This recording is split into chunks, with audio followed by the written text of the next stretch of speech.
If we no longer have Germany as the industrial heart of Europe, that means Germany is no longer the financial hub that makes Europe happen. Remember that the largest chunk of EU funds comes from Germany. And Germany is not just, the German economic system is not just Germany. It's Belgium and the Netherlands and Austria and Poland and Slovakia and the Czech Republic and Hungary. And without the Germans, none of that works. So the Germans don't provide the funding that is necessary for the EU to function. The Germans don't provide the employment that allows the social model of Europe to function. We're talking about a death blow to the EU that's, an indirect outcome of the war. That this is where this was ultimately going to go. And they are hoping against hope that there's going to be something that happens in the way this all shakes out, whether it's with the Americans, the Russians, or someone else, where they're going to find a way to muddle through. How they do that without the economic model, I don't know, and I don't think they do either. Well, let's start with why we didn't have a famine yet, because it's really, avoiding famine, big deal. Number one, Mother Nature was the kindest she has ever been in recorded history. And every agricultural zone in the world had good weather this last year. Second, the sanctions were designed intelligently. They technically don't touch fertilizer at all. So a lot of the industrial infrastructure in Russia dates back to the 1960s, particularly the petrochemical system that deals with the fertilizer processing. And so we only had reductions of 20 to 40% from the Russian space. And then when the Russians lost the ability to export natural gas, they also lost the ability to export ammonium. So the Europeans, for the most part, have stopped producing nitrogen-type fertilizer themselves because they used Russian inputs. So all of that added up to significant shortages in production globally. But everybody had a reserve. And most countries have now drawn down that reserve. So we're entering this year in a significantly worse position than we did last year, but no one's tank is completely dry yet. I've got some very big concerns for this year. When you're talking about places like Latin America, Sub-Saharan Africa, not the Middle East. So Latin America, Sub-Saharan Africa, South Asia, Southeast Asia, and Australia, none of them have any phosphate and none of them have any potash locally except for like Chile. So they really are dependent on exports from this region. But we've had a year. And in that year, a few new suppliers have managed to spin out. Normally it takes 3 years to bring a phosphate or a nitrogen facility online and about 10 years for potash. And companies and countries have started to increase their output to incrementally take bites out of that. So as long as the Russian stuff doesn't fall off the market in a hot second, this will be relatively contained. But with Nord Stream offline, Europe is no longer part of the solution. And if we get into the spring and natural gas demand picks back up because of China, then a lot of East Asia can't be part of the solution because they use LNG to make natural gas-based nitrogen fertilizer. And the Canadians are doing everything they can to speed up potash development, and they're hoping they can do it in 7 years instead of 10. So we're still right on the edge, and it doesn't take a very creative crisis to tip us into the disaster zone. It's entirely possible. This war is not about economics for the Russians.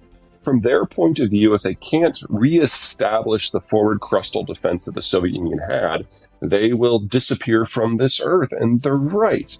Their demographics are terminal. This was always going to be the last century of the Russian ethnicity. And they feel, and I think rightly, that if they can't forward position, then they're going to be fighting internal rebellions at home, because probably now 1 in 3 Russian citizens is no longer ethnically Russian. And the non-Russian ethnics have very high birth rates, while the Russian ethnics have very low birth rates. So they really do see this as the twilight of their lives, and they're right. So if we get to a position where the Russians feel that the leverage makes sense, of course they'll do it. But from the European point of view, they're not going to force the issue. Absolutely. And bottom line here, the Russian stuff will all go away and never come back. That's cooked in now. The Russian technological base is weak. Their workforce was hollowed out before they started throwing hundreds of thousands of people at this conflict.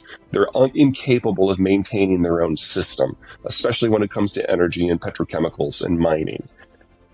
A lot of the growth we have seen around the world since 1992 has been about the inclusion of places that didn't participate in the first wave of globalization into the system. There was only one product where Russia was a top 3 producer, and that was oil. Now they're a top 3 producer of over 20 different materials that we all use every day. Without the Russians participating eagerly, this will all go away. The question is whether it's this month, this year, this decade. So we all need to prepare for that one way or another.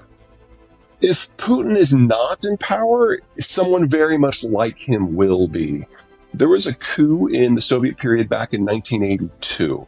And at that point, the KGB took over, and that was Chernomyrdin and Andropov and Gorbachev. Putin is the heir to that legacy, which is another way of saying that the only people who are in the political elite in Russia are former KGB officers who trained during the Soviet period. Well, that means they're all in their late 50s or older, and there's only about 130 of them. And they all see the world the same way, and Putin has been able to purge that group over the last 22 years in order to make sure that there are no challengers to the throne. So as long as it's someone from that elite who's in charge, Putin's fine. And even if he wasn't, he died for health reasons, one of his replacements would feel the same way. The only way we should expect a political shift is in Russia is if the military defeat is so catastrophic that you get a revolution. That is traditionally how you see political change in the former Soviet world. And we're just not there yet. There's 2 weak spots here. The first one is on the input side, specifically raw material. So the Russians have one mine that produces 40% of global palladium. There's palladium in every semiconductor. And there is a 2-country supply chain system to produce neon, which is used to focus the apertures of the etching lasers. And for that, the first stage is in Russia, and the second stage was in Ukraine and Mariupol, and that's now gone. So that's conservatively half of global neon is gone. So we know we're going to face a semiconductor crunch where we just can't produce the volume we've become used to until we replace those sources from somewhere else.